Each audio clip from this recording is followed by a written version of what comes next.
আসসালামু আলাইকুম। দেখুন গুজব কি জিনিস তার একটা আ ভিডিও আপনাদেরকে দেখাচ্ছি। তো আপনারা দেখুন একটু ভিডিওটা। গাছের গায়ে কান পাতলেই শোনা যায় কান্নার আওয়াজ। ধারালো অস্ত্র দিয়ে আঘাত করলে কথা বলে ওঠে গাছ। এমন গুজবে হইচই শুরু হয়েছে পুরো এলাকায়। আমি কিছু শুনছি। তবে বদজিনের কারণে গাছের ভেতর থেকে অদ্ভুত আওয়াজ আসছে বলে দাবি করেন কেউ কেউ। এখানে কোনো বদজেন বা কোনো কিছু চালান দিয়ে রাখছে বা আটকাইয়া রাখছে এরকম কিছু হবে, এছাড়া অন্য কিছু হবে না। এমন ঘটনা ঘটেছে গোপালগঞ্জের মকসুদপুর উপজেলার গর্জিনা গ্রামের সৌদি প্রবাসী সবুর মিয়ার বাগানে। কেন? কিসের জন্য কথা বলে? কি হয়েছে কিছু বলবেন? বিয়ে হবে নাকি একটু বলে দেন। খালি হুই বলে। বেশ কয়েকদিন আগে ওই বাগানের একটি গাছ কাটতে যায় স্থানীয় কয়েকজন শিশু। সে সময় ধারালো অস্ত্র দিয়ে গাছটির গায়ে আঘাত করলে গাছটি কথা বলে ওঠে বলে দাবি করে তারা। একটা বাইশটা আছে, গাছের একটা কোপ মারছে দাও দিয়া।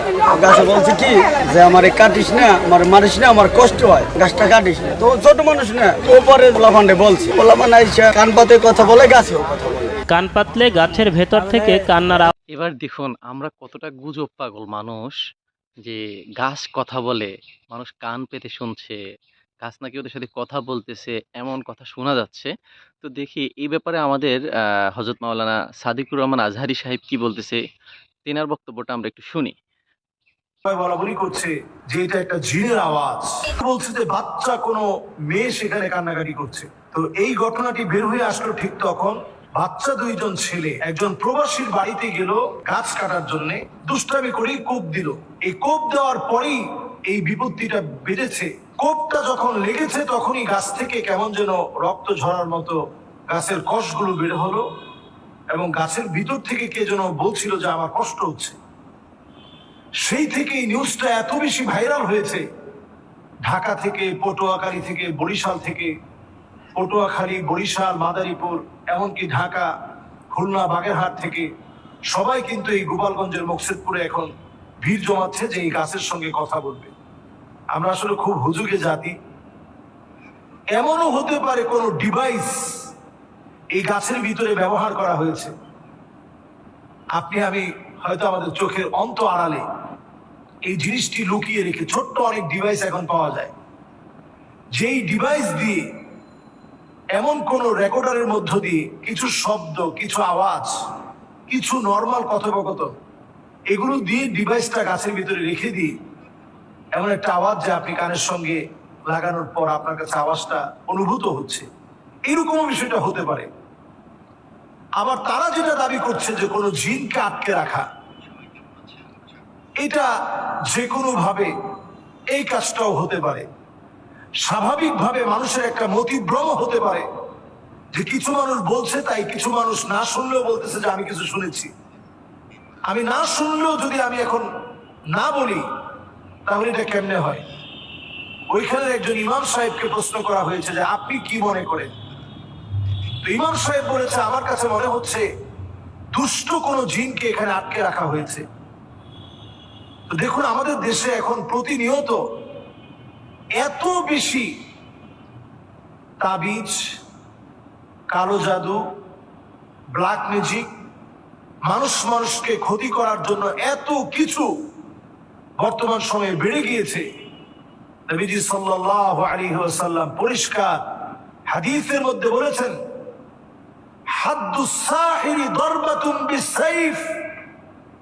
এই ধরনের যারা জাদু টোনা বান কালো জাদু নিয়ে কাজ করে, এদের শাস্তি হচ্ছে মৃত্যুদণ্ড, অন্য কোনো শাস্তি নেই। রাষ্ট্রীয়ভাবে এদেরকে, এই জাতীয় ব্যক্তি যারা আছে, দোষী সাব্যস্ত করে এদেরকে শাস্তির আওতায় আনা উচিত। যারা মানুষের জীবন নিয়ে খেলছে এদেরকে শাস্তির আওতায় আনা উচিত। এদেরকে শাস্তির আওতায় এনে দৃষ্টান্তমূলক শাস্তি এদেরকে দেওয়া উচিত। কারণ এদের কারণে মানুষ মারা যাচ্ছে, এদের কারণে মানুষের ক্ষতি হচ্ছে, রাষ্ট্রের ক্ষতি হচ্ছে। এদের ব্যাপারে সিদ্ধান্ত নেওয়া সময়ের দাবি। সম্মানিত মুসল্লিয়ানে কেরাম, আমরা কোন নিউজ দেখলেই ওইটাকে বিশ্বাস করে নিব না তদন্ত করা ছাড়া। কাফা বিল মারই কাযিবান আইয়ুহাদ্দিসা বিকুল্লি মা সামিআ। একজন মানুষ মিথ্যাবাদী হওয়ার জন্য এটি যথেষ্ট। যা শুনবে তাই বলবে, যা শুনবে তাই বলবে, অপপ্রচার করে বেড়াবে। মুনাফিকদের একটা বদ অভ্যাস ছিল, তারা তিলকে তাল বানাতো। ইহুদিদের একটা বদ অভ্যাস ছিল, তারা তিলকে তাল বানাতো। কিন্তু আমাদের দেশে এখন আমরা প্রায়শই দেখি নিউমার ছড়িয়ে যায় একেবারে মুহূর্তের ভিতরে। কোনো কিছু হওয়ার আগেই আমাদের দেশে নিউমার ছড়িয়ে যায়। এই যে এখন দেখবেন কিছুদিনের ভিতরেই এই গাছের ভিতরে ফিতা ঝুলানো হবে, মানুষ মনে করবে এই তো মনে হয় আমার মনের আশা পুরা হবে। একজন বৃদ্ধ লোকের কাছ থেকে সাক্ষাৎকার নেওয়া হলো যে আপনি কি কিছু শুনছেন? বলছেন আমি প্রথমে শুনি নাই, পরে সালাম দিছি, উত্তর দিছে। মানুষকে জিজ্ঞাসা করতেছে আপনি শুনছেন? বলছে হ্যাঁ আমিও কথা বলছি, কিন্তু আমার কথার উত্তর দেয় নাই, কান্নার আওয়াজ শুনছি। আপনি শুনছেন? হ্যাঁ আমার কাছে কেঁদে কেঁদে কি জানি বলছে, আওয়াজগুলো স্পষ্ট না। এইরকম নানা রকম ডালপালা কিন্তু এখন এই গাছটাকে নিয়ে শুরু হয়ে গেছে। আমাদের দেশে এরকম অনেক কিছু এইভাবেই কিন্তু এক সময় এই গাছটা অলৌকিক গাছ, এরকম নাম কিন্তু আমাদের দেশে এইভাবে কিন্তু চলে আসে। এজন্য আল্লাহর কাছে পানাহ চান। শিরক বড় মারাত্মক। শিরকটা এতটা ছোট, আফা মিন দাবিবিন নামল, ছোট্ট একটা পিপিলিকা অন্ধকার রাত্রিতে, ফি লাইলাতিন যালমা, অন্ধকার একটা পাহাড়ের ভিতরে কালো একটা পিপিলিকা বসে থাকা, ওই পিপিলিকার উপরে আপনার পা পড়াটা যেমন সহজ, শিরকের ভিতরে নিমজ্জিত হওয়া এর চাইতে বেশি সহজ। এই জন্য আল্লাহর কাছে পানাহ চান। যতজন আমরা নিয়ত করে ফেলছি গাছের সঙ্গে গিয়ে কথা বলবো, গাছ কেমনে কথা বলে, আমি একটু শোনার জন্য যাব, এরকম যারা নিয়ত করছেন আল্লাহর কাছে পানাহ চান। যারা মানুষের ক্ষতি করার জন্য এরকম কালো জাদু, ব্ল্যাক ম্যাজিকে নিজেদেরকে খুব পণ্ডিত মনে করেন, জাহান্নাম আপনাদের শেষ ঠিকানা। নবীজি বলছেন সে আমার দলমুক্ত হতে পারে না যেই লোকটা মানুষকে ক্ষতি করার জন্য এই ব্ল্যাক ম্যাজিক, এই জাতীয় কালো জাদু এগুলো চর্চা করে। অন্য হাদিসের ভিতরে নবীজি সাল্লাল্লাহু আলাইহি সাল্লাম বলছেন মান আতা কাহিনান আও আররাফান ফাসাদদাকাহু বিমা ইয়াকুল ফাকাদ কাফারা বিমা উনজিলা আলা মুহাম্মদ সাল্লাল্লাহু আলাইহি ওয়াসাল্লাম।